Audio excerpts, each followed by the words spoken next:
In the heart of 19th century California, a young man named Louis Phillips, originally Louis Gillespie, embarked on a journey that would reshape the landscape of the Pomona Valley.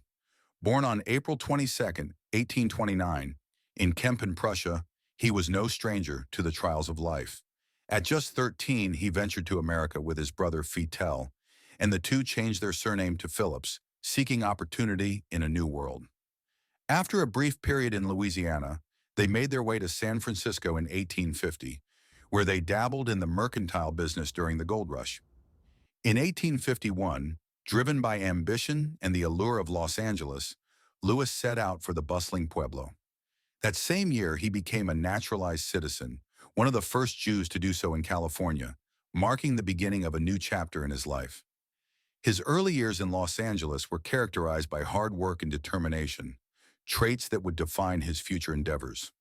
By 1853, Louis Phillips transitioned into ranching, purchasing a 2,400-acre portion of the San Antonio Ranch along the San Gabriel River, an area that today encompasses cities like Huntington Park and Montebello. Drawing on what he likely learned in his youth about livestock management, he engaged in farming and stock raising. His brother Fitel, now a successful merchant in San Francisco, provided some financial support for his ventures. Over the next decade, Louis's acumen in both ranching and real estate became evident as he steadily expanded his holdings.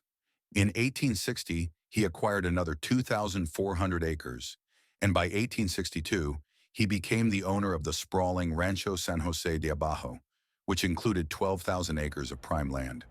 This purchase solidified his status as a prosperous rancher as he fostered relationships with influential figures like Harris Newmark and Caspar Cohn, who acted as brokers for his wool and grain.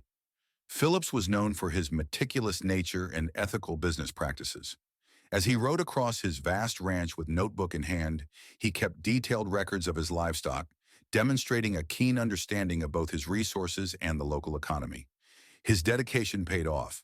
By 1874, he managed a total of 20,000 acres, pasturing 6,000 sheep and 300 head of cattle. He was a pillar of the community, often acting as the judge of the plains, mediating disputes among local ranchers with fairness and integrity. In 1866, Louis married Esther Blake, the daughter of William Blake, a pioneer who had settled in the Pomona Valley. Their union brought 5 children into the world: Charles, George, Louis Jr., Nellie, and an adopted daughter, Kate. The couple settled in Spadra, an emerging community they nurtured alongside their ranching endeavors. By 1875, the Phillipses built a grand mansion, a magnificent structure that would later be known as the Phillips Mansion. Costing $20,000 to construct, the 12-room residence featured intricate cherry and maple interiors and was equipped with gas lighting, an impressive feat for its time. The bricks for the mansion were made on site, and the home soon became a social epicenter for the surrounding farmers and ranchers. It offered a warm welcome to weary travelers and served as a venue for lively gatherings, fostering a sense of community. As Spadra flourished, Phillips worked tirelessly to attract the Southern Pacific Railway to his community, even offering land for right-of-way. His efforts bore fruit in 1874, when Spadra briefly became the western terminus of the railroad. The influx of goods and passengers brought economic vitality to the area, with freight cars bustling with cargo like wool, wine, and livestock. At the peak of this prosperity, more than 12 million pounds of materials were shipped to Spadra in 1876 alone. However, the prosperity was not to last. The railroad soon relocated its terminus to Colton, delivering a significant economic blow to Spadra, which affected Phillips' business ventures. Despite this setback, he remained an influential figure in local real estate, actively engaging in various land deals throughout the 1880s. By the early 1890s, Louis Phillips was often referred to as the richest man in Los Angeles County. A Los Angeles Times article from 1892 noted, "There is no doubt that the richest property holder in the county today is Louis Phillips, who lives so quietly out in Spadra."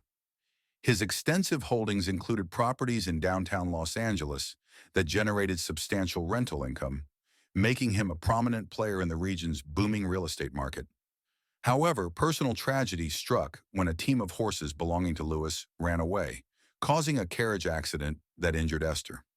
Despite her recovery, Louis's health began to decline, and he battled pneumonia for several months. On March 17, 1900, he passed away in his beloved Phillips mansion.